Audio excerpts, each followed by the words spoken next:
Bonsoir chers amis, une fois de plus nous vous remercions pour votre patience et comme nous vous l'avons promis la dernière fois, les conseils du groupe d'ici immobilier ainsi que de ses co-prévenus, vous avez promis un communiqué de presse et c'est la raison pour laquelle nous nous retrouvons cet après-midi dans un lieu pour ce communiqué de presse.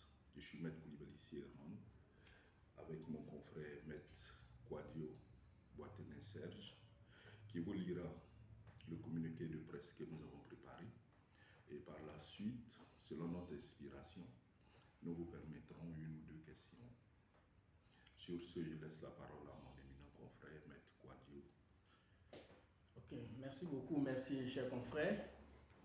Nous nous retrouvons pour vous donner quelques informations relativement à ce dossier qui, depuis un moment, fait couler beaucoup de salive et d'encre, tant au plan national qu'au plan international. Et donc, vous le savez, depuis le 1er août 2022, Monsieur le procureur de la République a donné une conférence de presse relativement à cette affaire dans laquelle le tribunal de première instance d'Abidjan Plateau, le tribunal correctionnel à pôle économique, a rendu une décision depuis le 28 juillet 2022. Donc, nous nous retrouvons aujourd'hui pour vous donner la position des conseils de la société d'ici immobilier et de ses co-prévenus. Alors, dans le collectif des avocats de M. Amon Kofi Julien et de la société d'ici immobilier a suivi avec un intérêt particulier la conférence de presse donnée par M.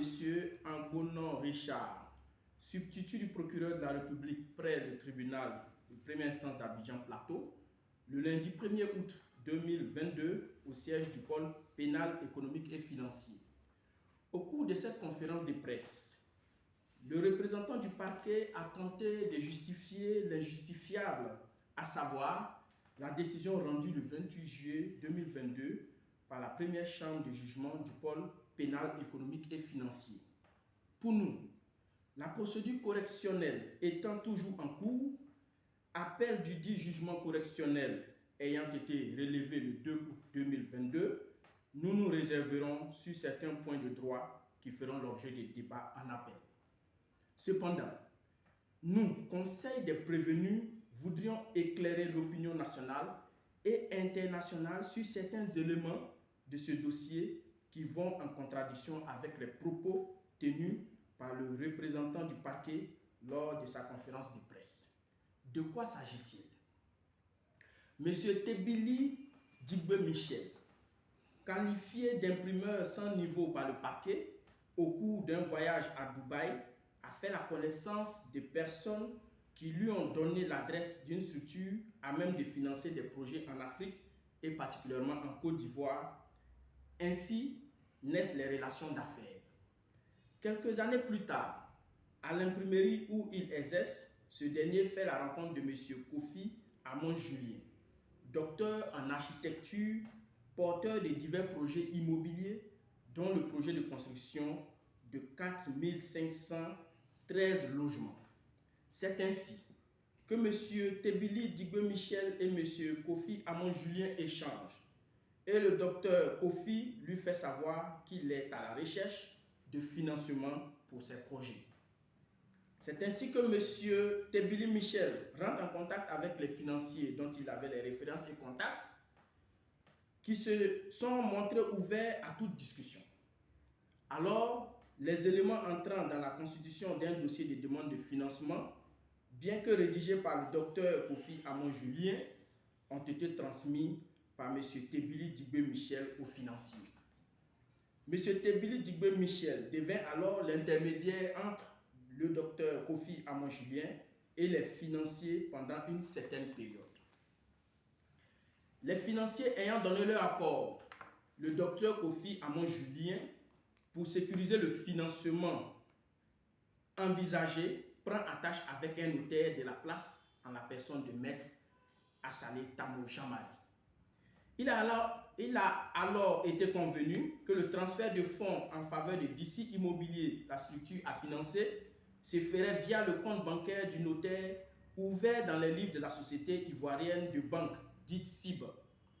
Le notaire ayant été informé que le premier transfert de la somme de 30 millions d'euros a été effectué sur son compte logé dans les livres de la Société ivoirienne de banque le 26 mai 2020, il a adressé un courrier à cette dernière, lequel courrier est resté sans suite.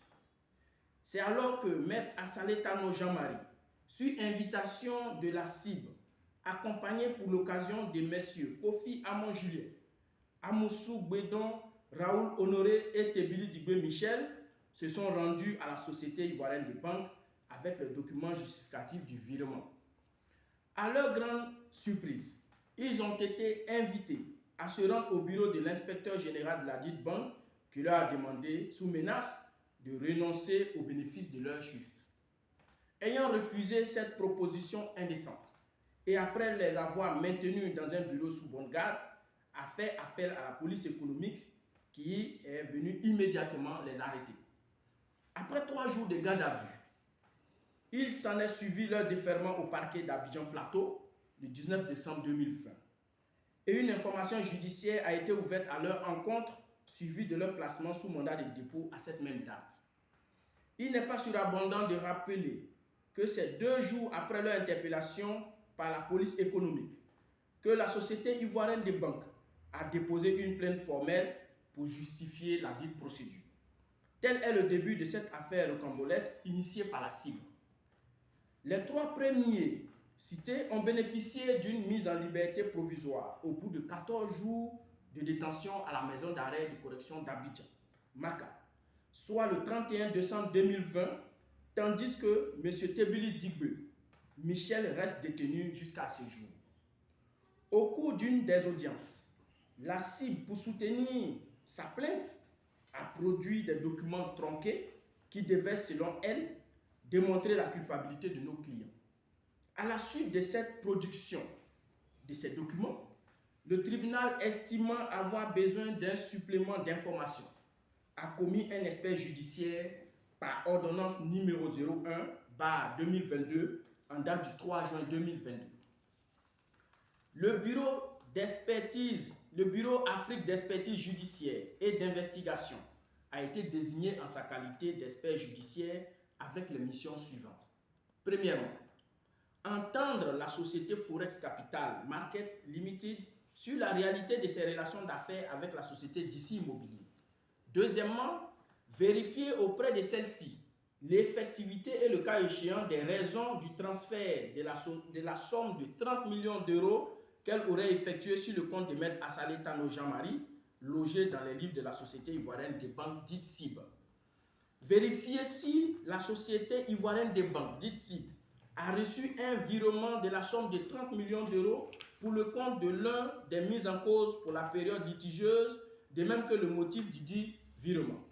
Quatrièmement, le cas échéant, dire si la transaction attendue a connu une entrave et les causes de cette entrave. Et cinquièmement, vérifier l'authenticité et la régularité du SWIFT transmis à la banque par Maître Assalé Tano Jean-Marie pour attester de la réalité du virement par lui attendu. L'expert ayant terminé sa mission, les parties ont été invitées à se faire remettre copie du rapport par le greffe du tribunal d'Abidjan Plateau. À l'audience du jeudi 21 juillet 2022, curieusement, la cellule nationale de traitement des informations financières de Côte d'Ivoire, dite CENTIF, et l'Association des professionnels des banques et établissements financiers de Côte d'Ivoire, dite APBFCI, ont été invités à faire des observations sur ce SWIFT, nonobstant l'expertise judiciaire ordonnée. C'est après le dépôt de ces observations que le tribunal a décidé que le dossier serait retenu ce jour, malgré la demande de renvoi des avocats qui venaient de recevoir copie des dites observations. C'est in situ que les avocats ont dû prendre connaissance de ces observations afin d'être prêts pour leur plaidoirie et observation orale. C'est finalement aux alentours de 19 h que l'audience a débuté pour finir vers 22h30 le jeudi 21 juillet 2022 et le dossier a été mis en délibéré le jeudi 28 juillet 2022 pour décision être rendue. C'est ainsi que, vidant sa saisine, le tribunal a condamné M. Kofi Amon Julien à 3 ans de prison et 1 million de francs d'amende pour les faits d'usage de faux en écriture privée de commerce et de banque et des tentatives d'escroquerie. Quant à M. Tebili Digbe Michel, il a écopé de 5 années de prison, 2 millions de francs à titre d'amende et pour les faits de faux et usage de faux en écriture privée de commerce et de banque et tentative d'escroquerie portant sur la somme de 19 678 710 000 francs CFA. Un mandat d'arrêt a été décerné à l'encontre de M. Kofi Amon Julien. Quant à Maître Assalé Tano, celui-ci a été déclaré non coupable des faits. Suite à cette décision, le parquet a cru bon, par l'entremise de son substitut, de faire une conférence de presse le lundi 1er août 2022 dans laquelle celui-ci présentait nos clients comme des escrocs et se faisait le porte-voix de la cible. Selon lui, les propos tenus par M. Kofi Amon Julien dans une vidéo où il prenait l'opinion nationale et internationale à témoin sur les conclusions de l'expert mandaté par le tribunal seraient de nature à ternir l'image de la cible et de la BCA. Le présent communiqué vient pour clarifier certains points évoqués par le substitut du procureur dans sa conférence de presse. Avant tout propos, il convient de recadrer le débat, car tout le dossier porte sur l'authenticité ou non du SWIFT. L'on ne saurait poursuivre les propos sans définir le SWIFT, son rôle et son fonctionnement. Le code SWIFT correspond au numéro d'identification d'une banque sur le plan international. Il permet d'identifier le pays, la banque et la filiale où un compte est enregistré. Composé de 8 à 11 chiffres, le numéro SWIFT correspond au code BIC indiqué sur le relevé d'identité bancaire. Les 4 premiers caractères correspondent au code de la banque, les 2 suivants au code du pays et les 2 derniers au code du lieu. C'est une messagerie interbancaire utilisée par la majorité des banques dans le monde pour les transactions financières internationales. Ce message est généré automatiquement lorsque vous effectuez un virement international. C'est grâce à ce message que le paiement est effectué par la banque du bénéficiaire. Dans notre cas d'espèce, il y a non seulement un code SWIFT, mais également un code QR contenant toutes les informations relatives au SWIFT. Selon le procureur, ce SWIFT aurait été vérifié par la cible, laquelle vérification aurait révélé des anomalies sur le document bancaire, notamment le numéro de compte, identifiant international de la banque code BIC et l'adresse utilisée sur le SWIFT. Sur ce point, il faut noter que le procureur a fondé son argumentation sur un mail daté du 17 mars 2022, dont l'expéditeur n'est rien d'autre qu'un agent de Attijariwafa du nom de Bruce Sophia. Or, nous savons tous que Attijariwafa est un groupe auquel appartient la banque cible. Quelle réponse pourrait-il donner si ce n'est de protéger sa filiale ivoirienne? À aucun moment, la Barclays Bank ne s'est prononcée sur la requête de la cible puisque le code SWIFT transmis par la cible à la Barclays Bank avait été manipulé. En effet, la dernière lettre H du SWIFT a été transformée en chiffre 8. L'expert fait remarquer cela à la page 21 de son rapport. Que le code et le numéro de compte transmis par la cible sont soit erronés, soit inexistants, ce qui a inéluctablement induit en erreur la Barclays Bank qui naturellement a conclu que le SWIFT était irrégulier. Telle a été l'attitude peu recommandable de la cible dans cette affaire. S'agissant de la saisine de l'Association des banques et de la cellule nationale de traitement des informations financières de Côte d'Ivoire, dont a fait cas le procureur pour soutenir son développement, cette saisine nous surprend dans la mesure où l'expert commis avant avait tous les pouvoirs au travers de l'ordonnance de nomination d'experts du 25 mai 2022, notamment dans la 3e mission.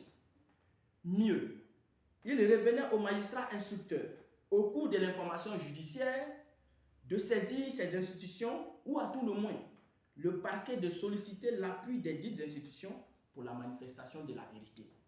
Malheureusement, rien n'y fit jusqu'à la nomination de l'expert.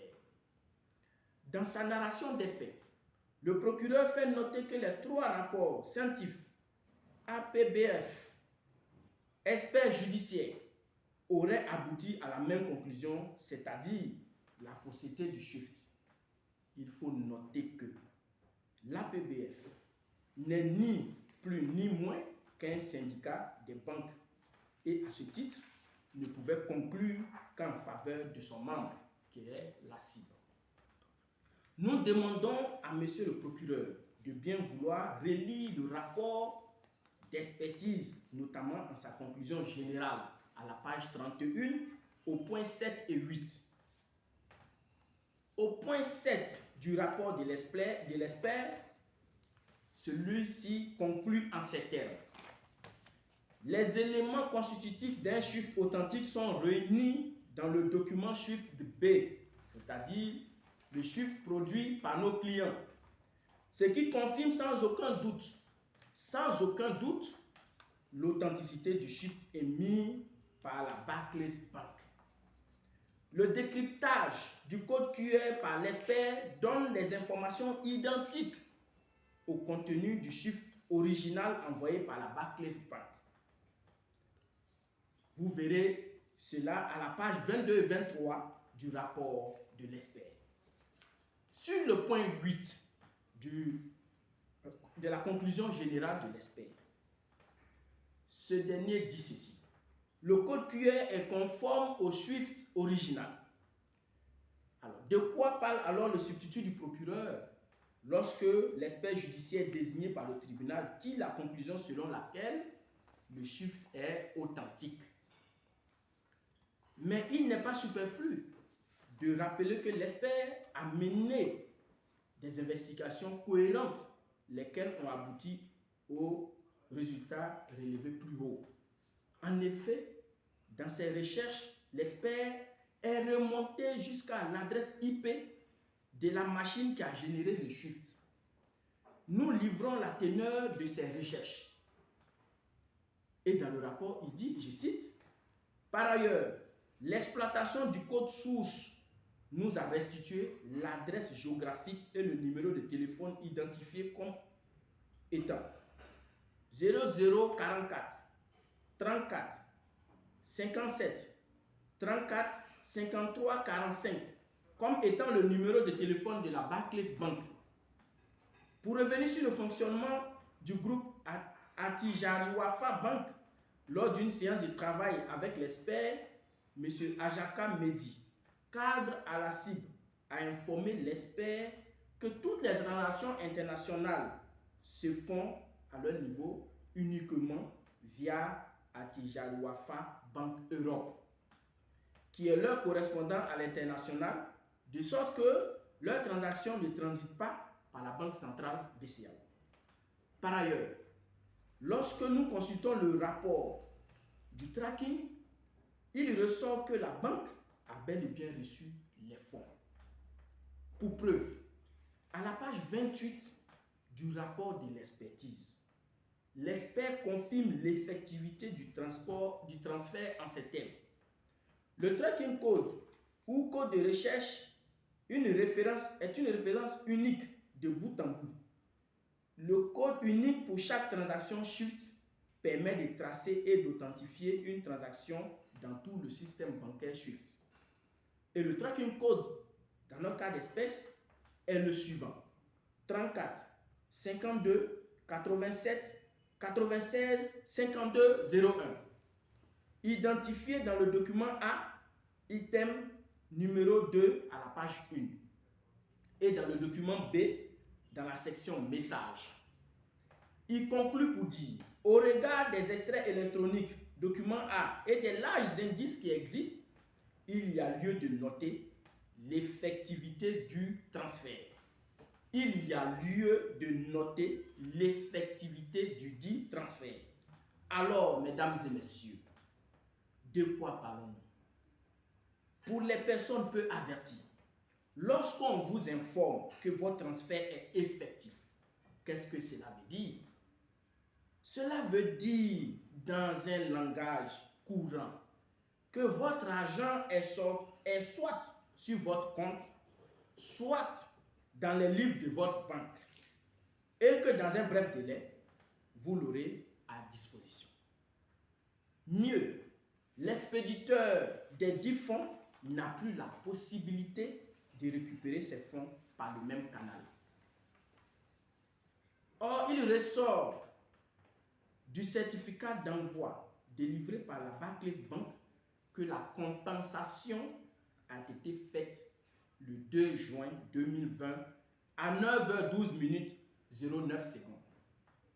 Il est donc indiscutable que la CIB, la Société Ivoirienne de Banque, a bel et bien reçu le virement de 30 millions d'euros au profit du compte de Maître Assalé Tano Jamari. Nous constatons au regard de tout ce qui précède que nos clients n'ont commis aucun faux, aucune infraction pénale, puisque l'authenticité du SWIFT a été confirmée par l'expert judiciaire. C'est le lieu de rappeler à l'opinion nationale et internationale que ce communiqué de presse s'inscrit dans le cadre des droits de la défense et du droit de réponse dont dispose tout citoyen lorsque ses droits sont bafoués. Le parquet et la défense que nous représentons sont des acteurs clés de la justice qui concourent à l'œuvre de justice, notamment à la manifestation de la vérité. Ce communiqué, nous tenons à le préciser, n'est pas une tribune pour refaire le procès, mais plutôt un cadre pour éclairer l'opinion nationale et internationale. Je vous remercie pour votre attention. Fait à Abidjan le 17 août 2022 par les conseils.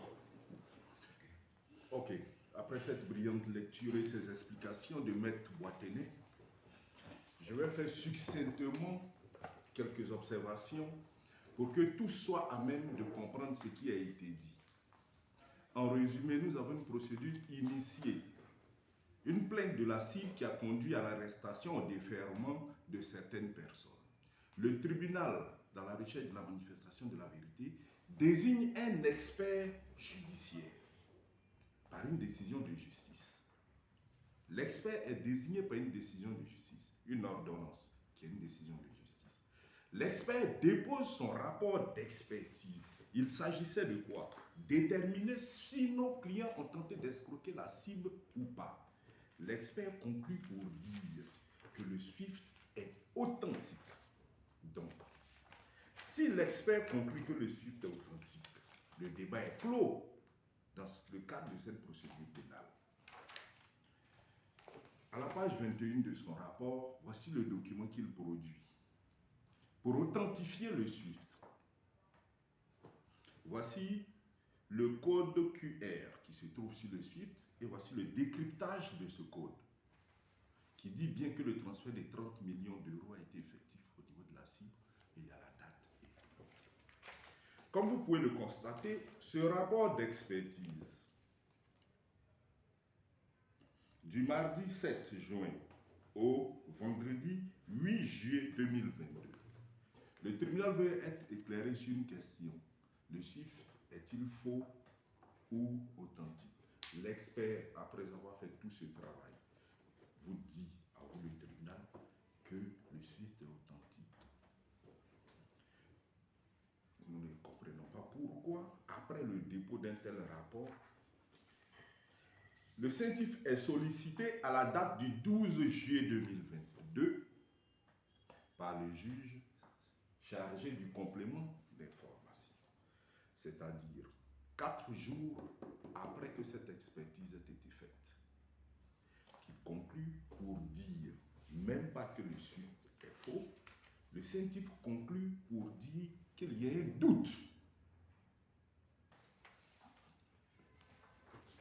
Le scientifique conclut pour dire qu'elle a un doute. Elle ne, à aucun moment elle ne dit que le suite est faux. Quand le procureur de la République, son substitut, s'assoit pour affirmer que l'expert, le scientifique, l'association des banques ont tous conclu à telle chose, nous ne sommes pas d'accord avec. Vous avez constaté que depuis que cette procédure, depuis que ce dossier fait couler beaucoup d'encre et de salive, nous ne sommes jamais intervenus. Mais la sortie du procureur nous obligeait à cette sortie. Pour que tout le monde soit au même niveau d'information. Si le procureur n'avait pas fait sa sortie, nous n'aurions pas fait ce communiqué de presse.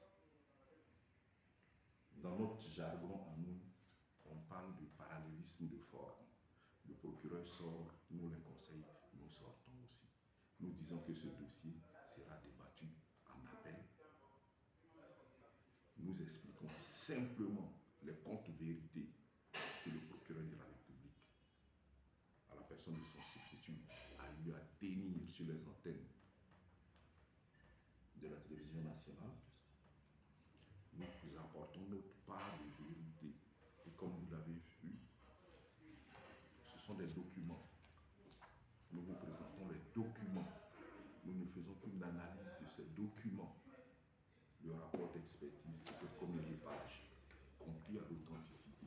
Quand on conclut à l'authenticité, pourquoi nos clients sont condamnés pour faux et usage de faux lorsque l'expert vous dit que ce document est authentique?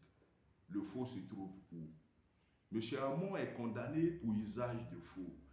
M. Hamon n'a pas déposé de SWIFT au niveau de la cible. C'est le notaire commis par lui qui a informé aussi bien le scientifique avant que toute cette opération ne soit mise en place. Il y a des règles dans notre pays et ces règles ont été respectées par tous les acteurs de ce dossier-là avant que le virement ne soit fait à la cible. Le scientifique était informé que d'ici Immobilier, par l'entremise de son notaire, devait recevoir des fonds. C'est ainsi que d'ici Immobilier a reçu, dans le même cadre, 2 fois 30 millions d'euros, ce qui fait 40 milliards de francs CFA. Et c'est le recouvrement de cette somme que d'ici poursuit. Nous, en tant qu'avocats, nous sommes dans une procédure pénale. Nous avons notre part de vérité à dire dans cette procédure et nous voulons que cette procédure pénale soit menée de façon impartiale. La cible n'est pas au-dessus de la loi. Quand le procureur de la République, à la personne de son substitut, menace nos clients, nous disons non. L'infraction qu'il soulève à sa conférence de presse est une infraction personnelle. C'est à la cible de porter plainte, ce n'est pas au parquet de défendre la cible. Il a parlé de diffamation. La diffamation, c'est une infraction personnelle. C'est la personne qui estime être diffamée qui saisit le procureur. Ce n'est pas le procureur qui s'auto-saisit.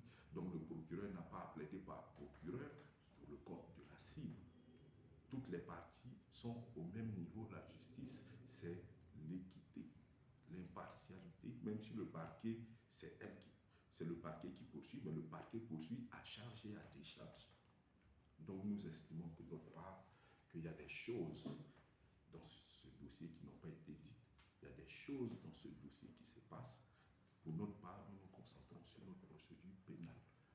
Et tous les éléments que nous avons portés à votre connaissance sont dans les dossiers que le tribunal a et que nous, les conseils, nous avons pour défendre notre client pour la manifestation de la vérité. Je vous remercie. Merci, maître.